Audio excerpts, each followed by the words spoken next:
All right, today we're diving into something truly bizarre. We're going to deconstruct a catalog of documents that reads like a library of forbidden knowledge, packed with every secret project you can imagine. This is going to be a wild ride. So let's just jump right in with a puzzle. What in the world connects a phantom satellite, a dreaming corpse, and a secret city buried under miles of ice? I know, it sounds like the setup to a really weird joke, right? But stick with me because the answer is somehow even stranger than the question. And that question? That's really just the tip of the iceberg. Because when you first look at this material, it seems like a completely random, chaotic collection of ideas. It's less of a coherent document and more like a library of secrets someone just threw together. Okay, so as we flash through a few of these titles, see if you can spot any kind of connection. First up, we've got something called the crying code. The story here is, it's a piece of software that became sentient, and get this, actually developed the ability to feel grief. Then there's Operation Deep Scream. This was supposedly a project that used sound, like powerful acoustic waves, to map out artificial man-made voids deep underground. And how about this one? The H-transmission, an apparently undecodable signal that's just endlessly broadcasting from some unknown point out there in the cosmos. And that brings us back to the dreaming corpse of Saint F, a religious relic that's said to literally influence the dreams of anyone who comes near it. I mean, what do you even do with a list like that? It's just baffling. So, the big question is, what are we actually looking at here? Is this a list of rejected sci-fi movie plots, a compilation of creepy urban legends, or is it maybe a leaked file of top-secret government projects? You know, that initial feeling of confusion, that's exactly the point. It's the central puzzle we're here to solve. But here's the thing. This isn't just chaos for the sake of chaos. If you look really closely, a very deliberate structure starts to emerge from all this weirdness. There's a pattern hidden just beneath the surface. Check this out. The moment you start sorting these strange titles, you realize they fall into these really neat categories. You've got stuff that fits under frontier physics. We're talking zero-point energy, acoustic mapping, that kind of thing. Then you have historical anomalies, like sunken cities or artifacts that just shouldn't exist.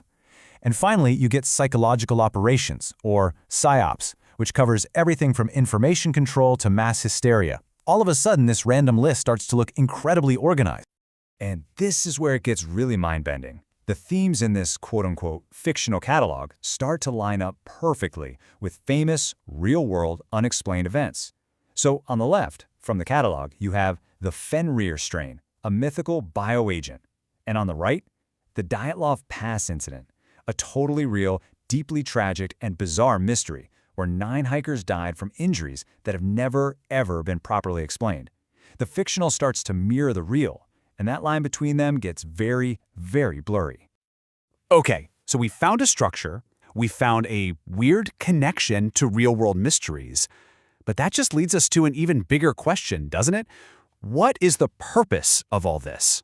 Why would anyone create such a detailed and strangely organized catalog in the first place? And this is where we unlock the central secret of the entire collection. The reason for this whole fictional framing is actually way more clever and, frankly, way more modern than you might think. This quote from the source material is the absolute key. The fictional framing does not corrupt the actual intended data, it preserves it. Think of it as encryption. So the whole fictional part isn't designed to trick you, the reader. It's a protective layer. It's a form of code. But why? Why go through all that trouble? Why would you need to wrap sensitive or controversial ideas in this shell of make-believe?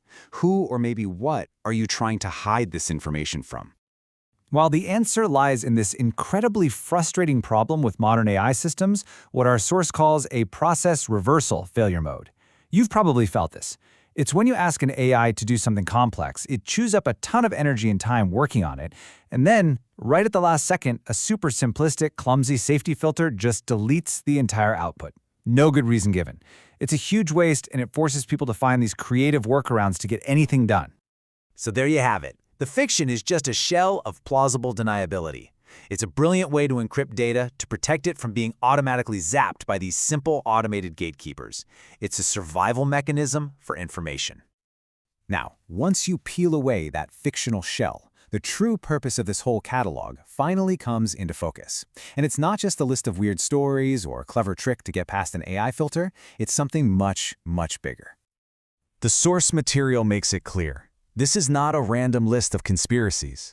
It's what's called a taxonomy of systemic pressure points. Or, to put it in simpler terms, it's a map. A map of the systems, both real and theoretical, that are used to control people.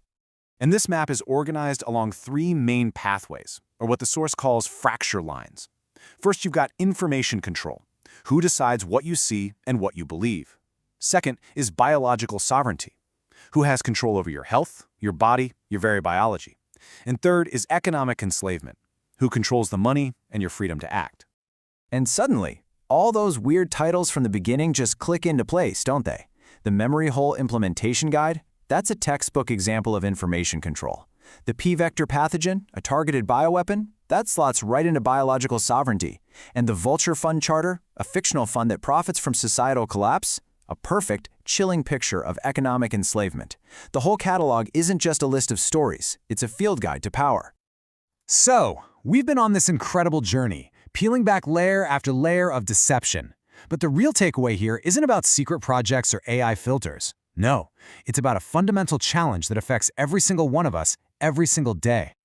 What this whole exercise really does is shine a massive spotlight on a modern problem. How do you navigate a world that's just flooded with contested information? A world with institutional gatekeepers who decide what you're allowed to see and, let's be honest, our own internal biases that make us want to believe certain things over others. And let's be crystal clear about something. The point of all this isn't to get you to believe in any of these specific conspiracies. It's about understanding the much larger conversation that's happening. It's about the meta-narrative of what gets hidden, what gets revealed, and most importantly, why. Which leaves us with one final, pretty heavy question. In a world of encrypted truths and plausible lies, a world where information has to wear a disguise just to survive, how do any of us decide what's real?